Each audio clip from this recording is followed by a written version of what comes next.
You've probably heard the idea that tension gets stored in the hips. So then once it's stored there, what do you do with it? So in nature, animals will experience trauma and then go and shake it off. But we don't often do that as humans. So it just sits there, it stays there, it becomes back pain, it becomes frustration, anger, irritability, tension, injuries, especially if you're sitting a lot in traffic at a desk and experiencing a lot of emotions. That emotion needs to move, energy and motion needs to move, but it sometimes gets stuck. And especially the hip flexors, which are meant to be sort of our fight or flight muscles. So if we have a major threat like a lion coming at us, those muscles are ready for us to run. But if you have a major threat like a deadline at work or a conflict with somebody close to you, you might not express that energy and move it out of your body. It might just build up as tension there. So what do you do to move that energy? There's a lot of great things you could do, but one of the best that I found is this technique we'll do today, which is helping to release tension around the hips and pelvis. And there's a lot of reasons it could be there: stress, trauma, experiences in life. But this may move some emotions from those past experiences. I really encourage you to approach this from a very grounded place where you have some space around this practice, where you're not going to rush off to the next thing afterwards. You've got some space afterwards to just sort of integrate and process and feel, because it can move a lot. It can be quite deep. So we're going to do some grounding before and after the practice, and sort of sandwich it in there so it's not all just this intense movement of energy. So if you have the space for that now, then this is a great time to do this practice. If you need to pause and come back to it, please do. Make sure you have some space for emotions to move through your body. Could be sadness, grief, anger, frustration, fear. There may even be some old things brought to the surface. And please make sure you have support and help if that is the case, if someone to talk to, someone to work with. But if you feel like you're in a space to explore what's in the body energetically and emotionally, it's going to be a very healing, therapeutic, cathartic practice for you. So let's move over to our mats and we'll get started, but you won't need any props for this. I do recommend you have a yoga mat, or at least just laying on something comfortable. But let's start just with a simple Shavasana, so resting pose, to just see where we're starting and just notice how you feel. Begin to take some slower, deeper breaths down to the lower belly as you land here on the floor. Allow your body to be heavy. Allow your breath to be deep.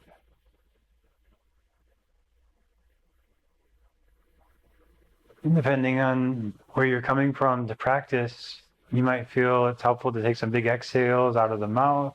Inhaling through the nose is a general rule always, but big exhales through the mouth can help release some tension.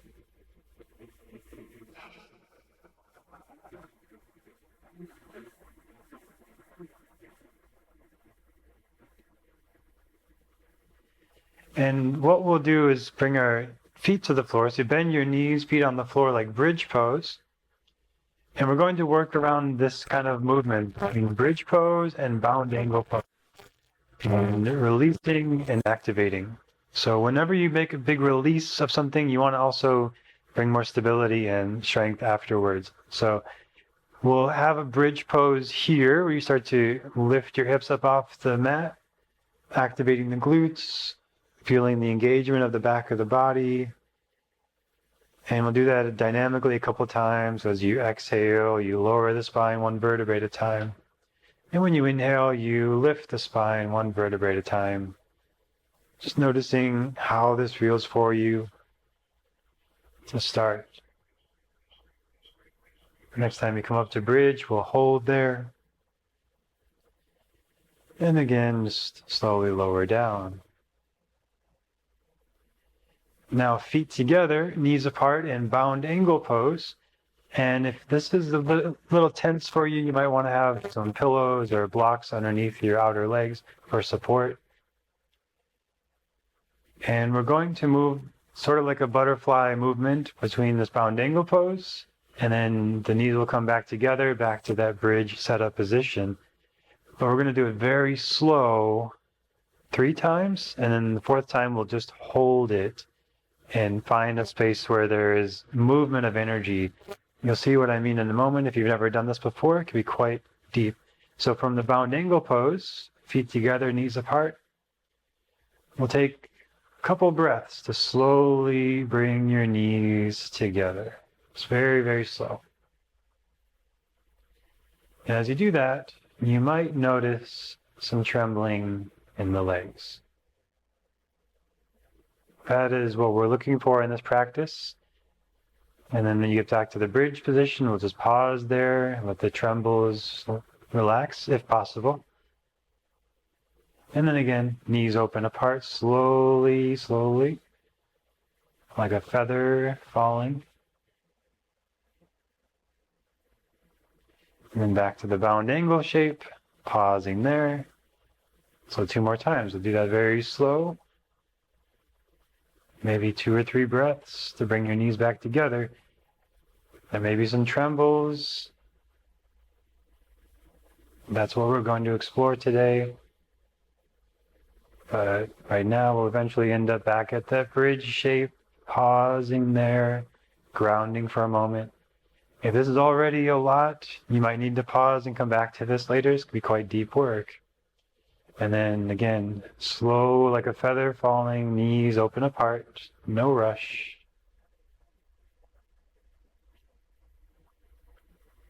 And pause in the bound angle shape, the feet together, knees apart. 3rd time, the last movement, very slowly bring the knees together, 2 or 3 breaths.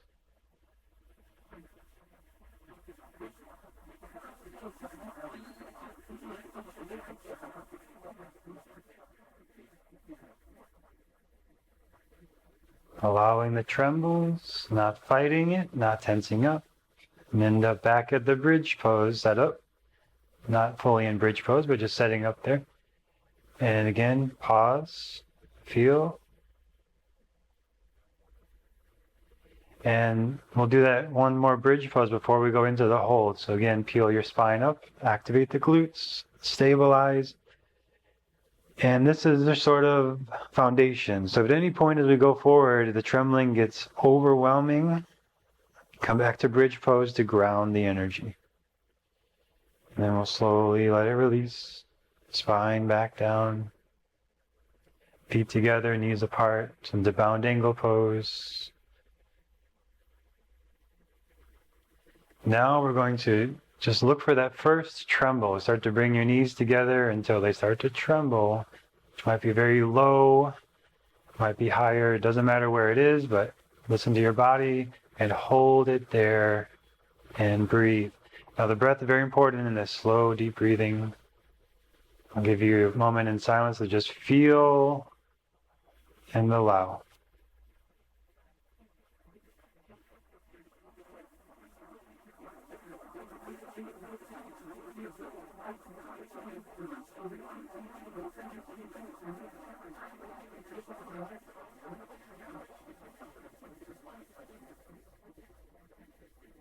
As best you can, no tension anywhere else in the body. The arms are relaxed, face is relaxed, and the breath is slow and deep, allowing the tremors. If any emotion needs to express, let it express. Anger, sadness, tears, whatever is there, let it move. And if you need to take a break at any point, you can. You can always come back to the bridge pose to stabilize and ground. But as best you can, if it works for you, we'll stay in the tremors and the trembling. And if you lose it, that energy may have expressed and moved, and now you move somewhere else. Maybe it's closer together with the legs. Maybe it's further apart again. But we've got plenty of time here to just feel and allow, not resisting, not fighting it, giving your body space to shake off tension.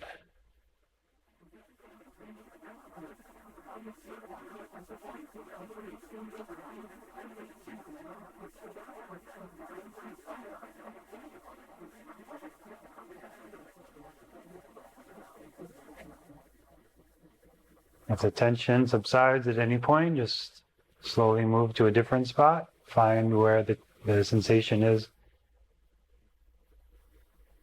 If you need a rest at any point, you can go back to bridge.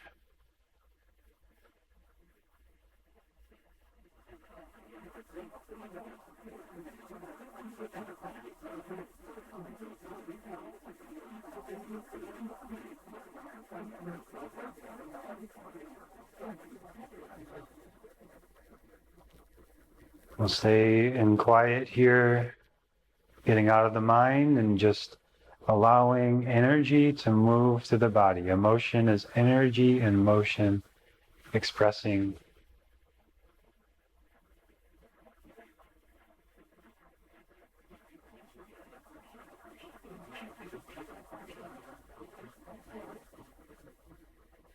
And you want to find where the most trembling is and try to stay there with it. Not trying to make yourself tremble, but just allowing the energy to move.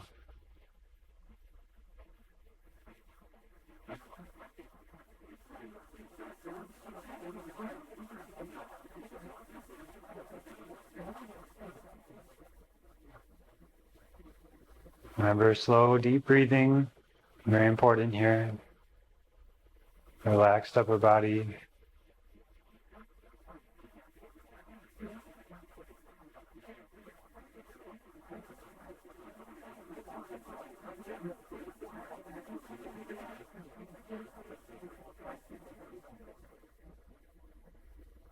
I recommend you just stay with the sensation as possible.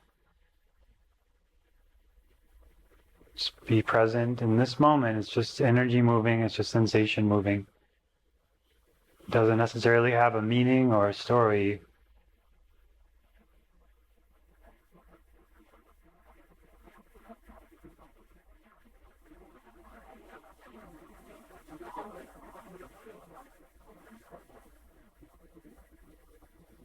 And just a little bit more with the trembling. We'll give some more time for this before we ground.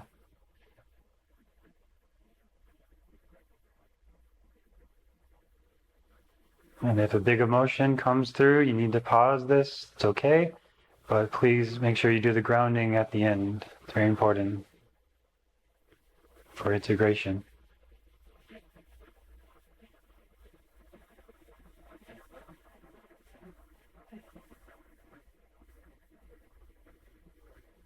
So last little bit, when you're ready, we'll end up back in bridge pose.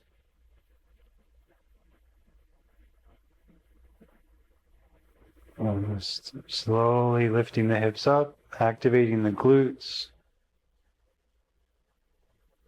And if you want a little more, especially if there's some anger or more of these sort of frustration kind of feelings, it's gonna be really nice to grab the mat with your hands. So you grip the mat on the sides and you crawl your shoulder blades underneath your back, shoulder blades together, and then pull with the hands, lift with the hips, root through the heels, very firmly activating the glutes.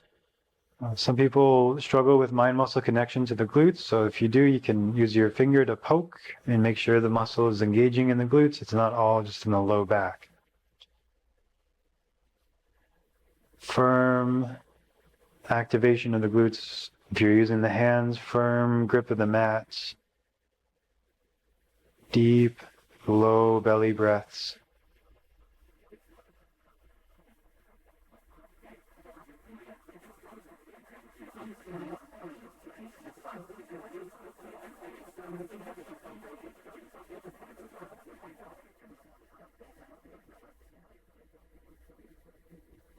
Hold and breathe. So we're going to hold a bit longer than you might usually hold a bridge pose. We want to actually fatigue the muscles of the glutes here. And this will allow this whole area to relax a bit more.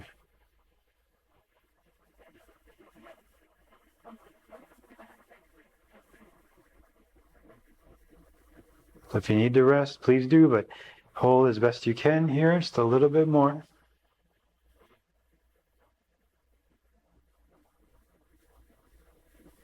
And then we'll slowly release one vertebrae at a time back down to the ground. If your shoulders crawled underneath, just relax the shoulders, relax the hands. And bring your feet apart, so heel toe your feet towards the edges of the mat, and let your knees move towards the center. And just slightly tuck the pelvis, lift the hips. Just bringing energy to the center to contain and ground energy after that big release of energy.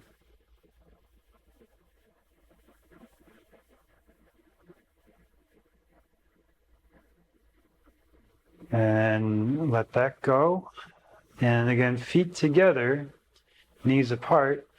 So it's bound angle bridge. So your feet push into each other so you can lift your hips and activate the glutes here.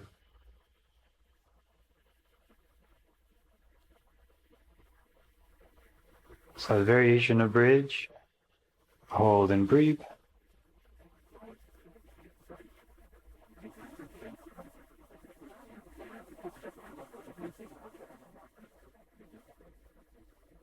And then slowly let that go.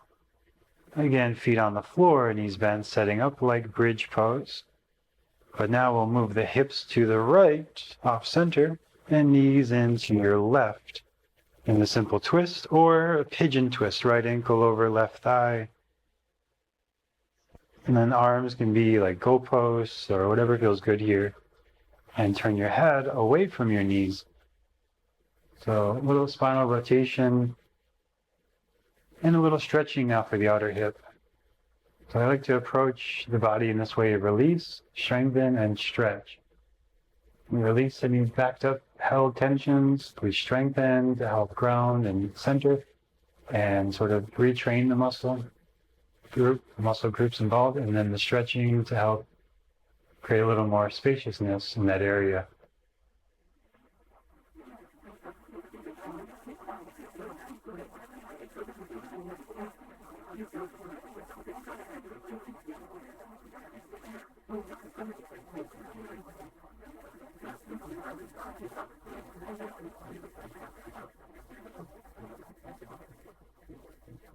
A little bit more, just holding and breathing here.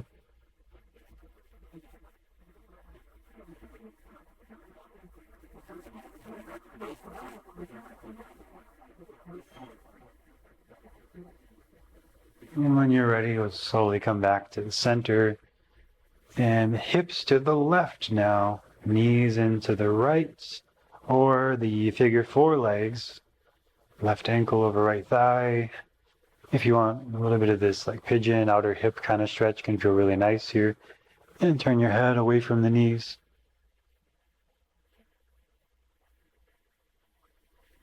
We'll stay in silence, a few slow, deep breaths.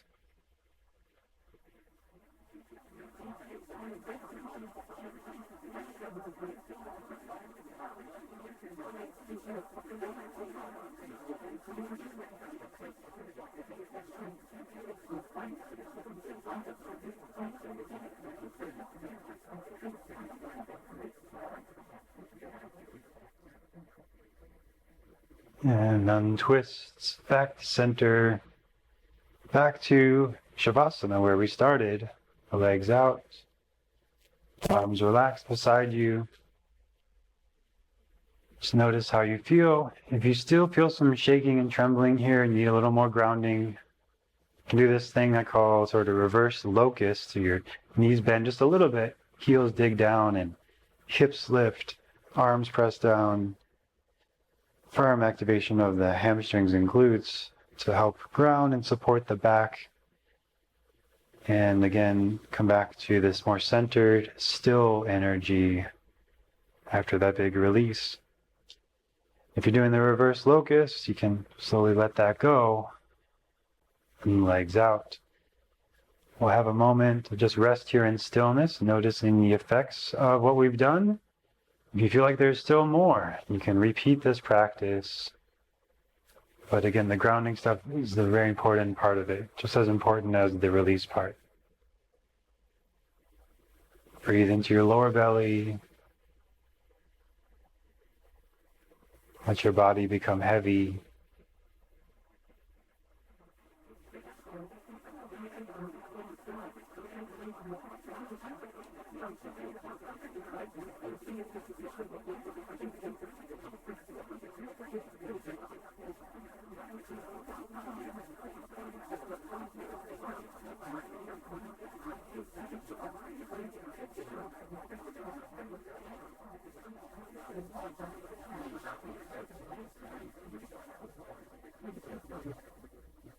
And if you want more time in Shavasana, please stay. But if you're ready to move, start to make small movements of the arms and legs. Eventually come back up to sitting.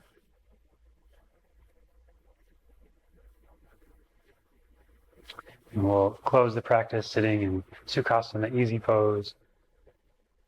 Hands together at the heart, so bow the mind to the heart and to each other. Thank you for practicing today. And I hope you found this helpful. I know this can be quite deep work, so be gentle with yourself. If you need to just stay Shavasana for a while, maybe go for a little walk, just do things that are gentle on your nervous system after this, nothing too stimulating. And feel free to come back to this, repeat if you feel like there's still more in there. As a regular practice, this is really good to do to help release energy that builds up, tension that builds up. And hopefully you found it helpful. And thanks for practicing with me today. Hope you have a beautiful rest of your day.